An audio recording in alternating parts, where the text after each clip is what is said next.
Hi everyone, today we start our sequences and series unit with 15.1. We're going to be looking at sequences and trying to express them as functions. So the first thing that we need to do here is talk about a lot of new vocabulary. So a sequence is just a set of numbers that are going to be put together in a particular order. They're going to follow a pattern. So each of those numbers is called a term.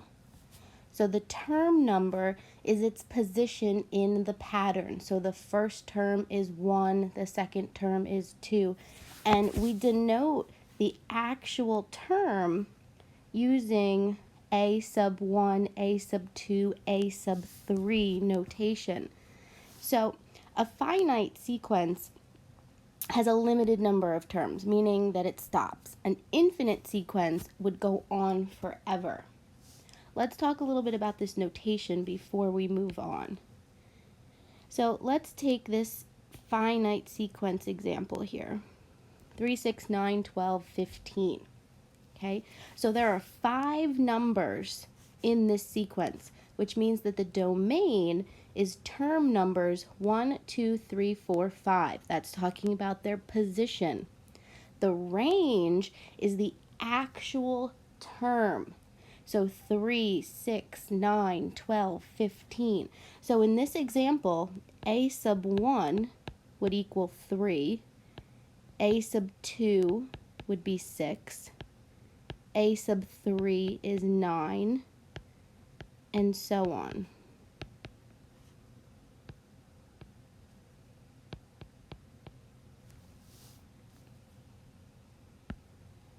Okay, there are 2 different kinds of sequences.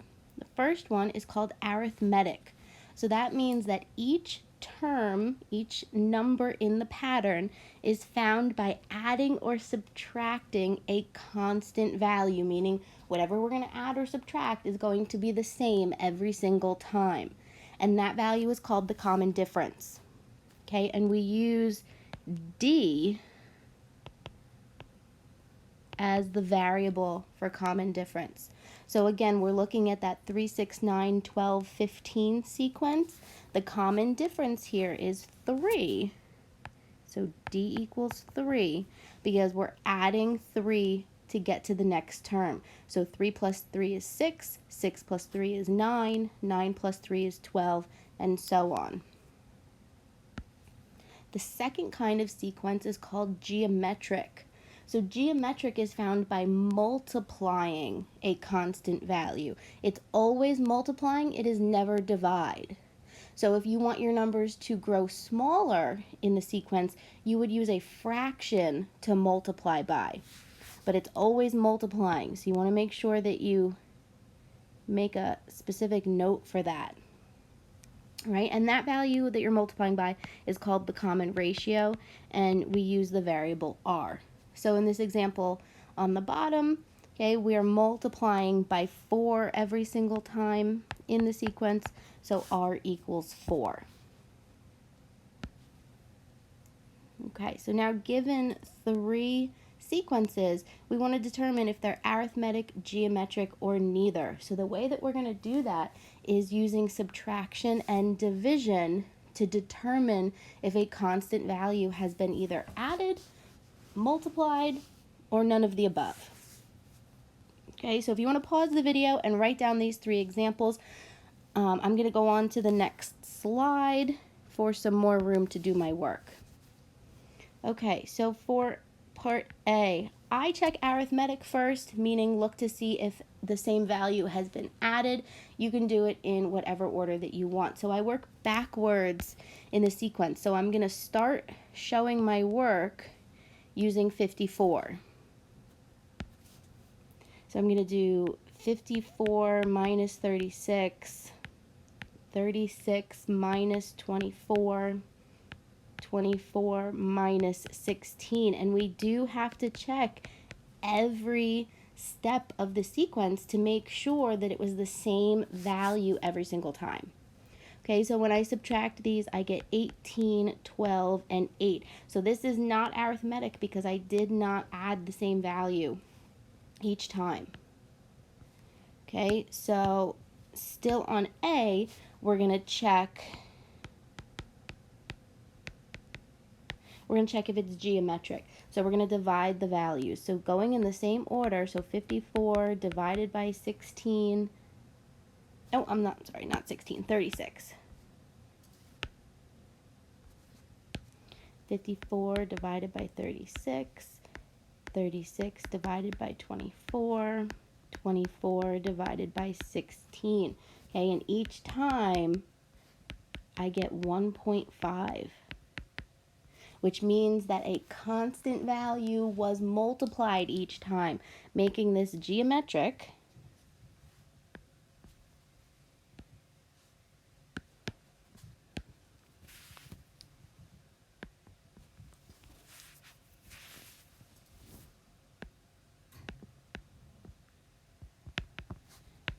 And R equals 1.5. All right, let's take a look at B.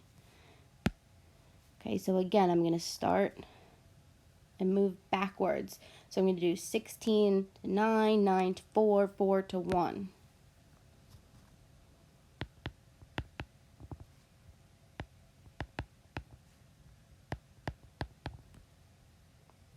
Okay, and when I subtract them, I get 7, 5, and 3. So not arithmetic. And let's try geometric. So we're going to divide them.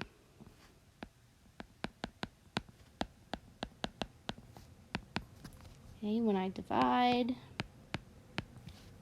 here are my results. Okay, and that's not the same either. So this is neither. This is not actually following an arithmetic or a geometric pattern. Okay, and then finally C. So begin with 5 and move backwards. So 5 minus 11, 11 minus 17, 17 minus 23. Okay, and each time we get the same value of -6, which means that this is arithmetic.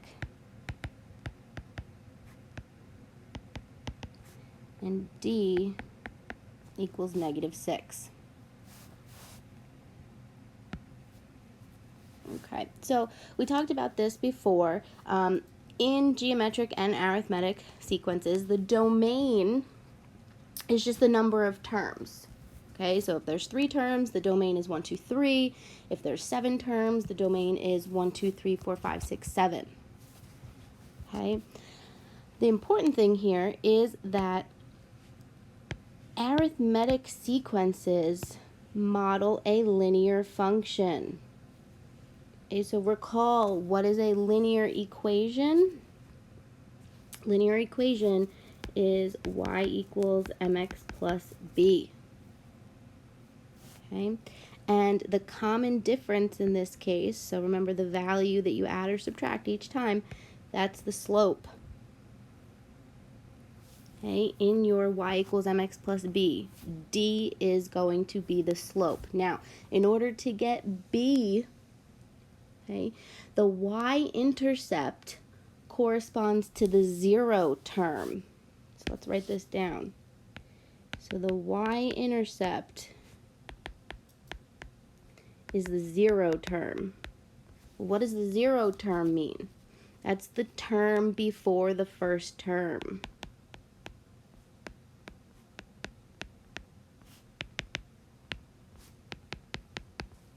Okay, and you can use the common difference to work backwards and get the b value in your equation.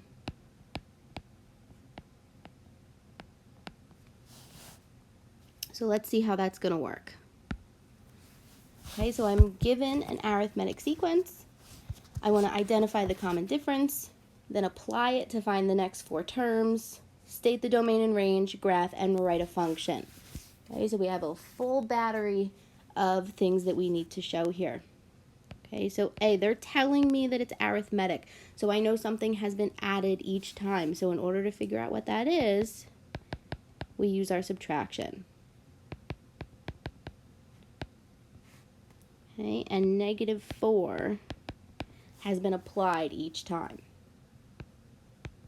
Okay, so then to get the next few terms, we're going to apply negative 4, starting with the last term that they gave us, which was 10.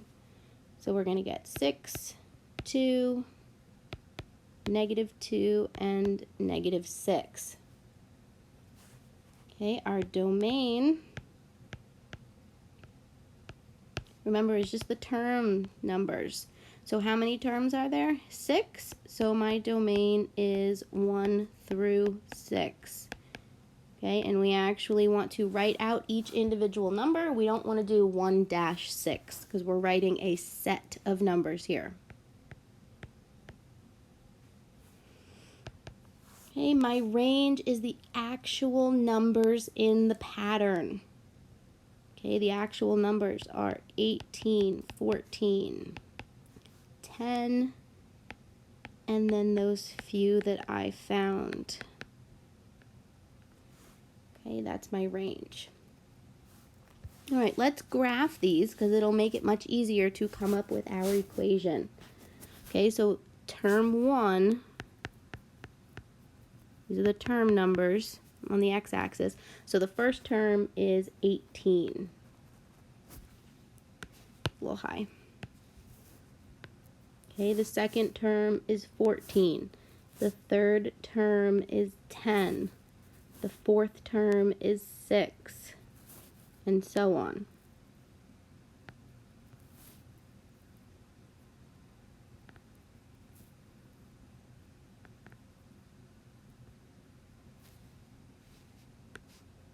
Okay, I made a mistake in my domain.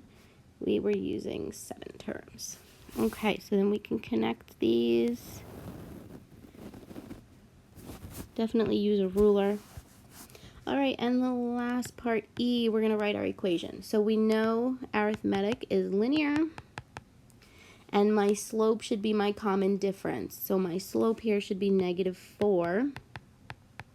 And now I just need my y-intercept. So my y-intercept is the 0 term. So if I take negative 4 and work backwards, that means adding 4 to my first term. So I want to go to term 1 and work it backwards to get to term 0. So term 0 would be 22, and that's the y-intercept that I'm going to use in my equation. Okay, let's talk about geometric now. So geometric is also able to be modeled by a function. We're going to use exponential for geometric. Okay, exponential. So exponential was y equals a times b to the x. Okay, the same rules still apply for the domain and the range. Okay, the common ratio is now going to act as the base. So remember, the base is b. Okay, and our a value in our exponential equation is again going to be the 0 term. Okay, the term before the first. So we're going to use our common ratio and we're going to work it backwards. Okay, so let's take a look at an example. So they're telling me that it's geometric. I have 32, 8, 2. Okay, identify the common ratio. So that means we're going to use division.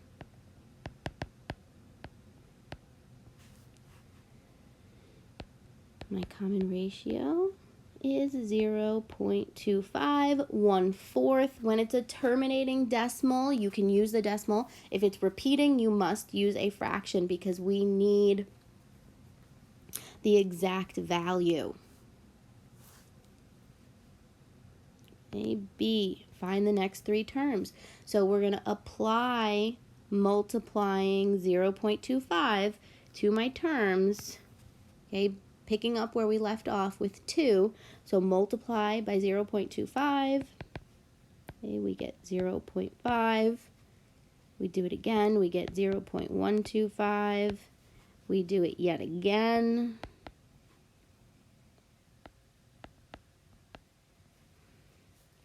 Okay, that's the next three terms. State the domain and range. Okay, same as arithmetic. This is the number of terms. I have 6. So my domain is the numbers 1 through 6. Remember, we're going to write them all out. And then my range is the actual pattern numbers.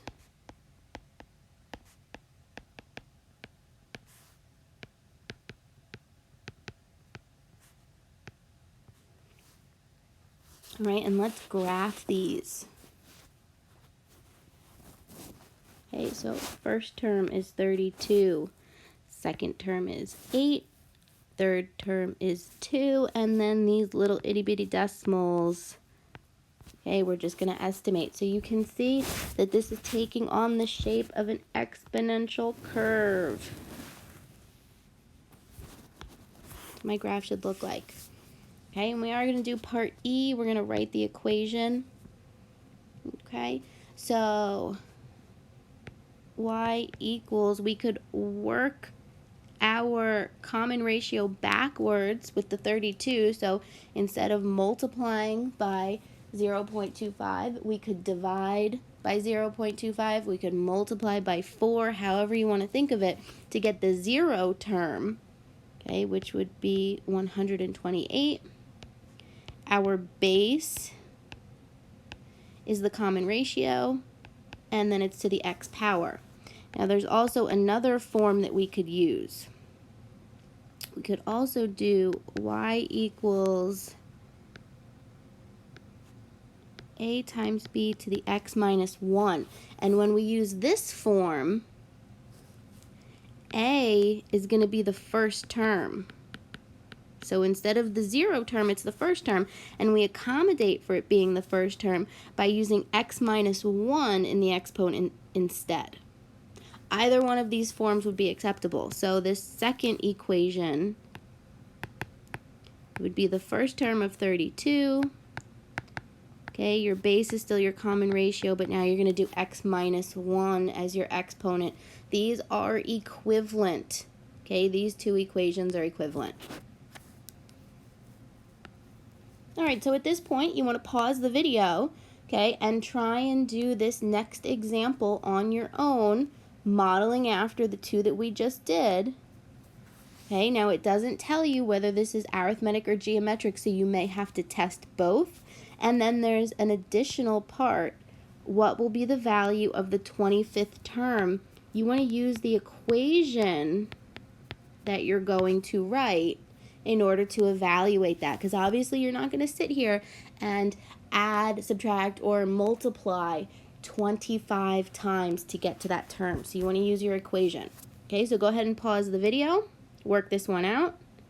Okay, when you're done, here's the answer to check your work. Okay, pause your video, check all this out. And then we have a second example here. So there's another one to try on your own. Okay, same thing. You want to determine, is this arithmetic or geometric? And then again, use your equation for that additional part to the question.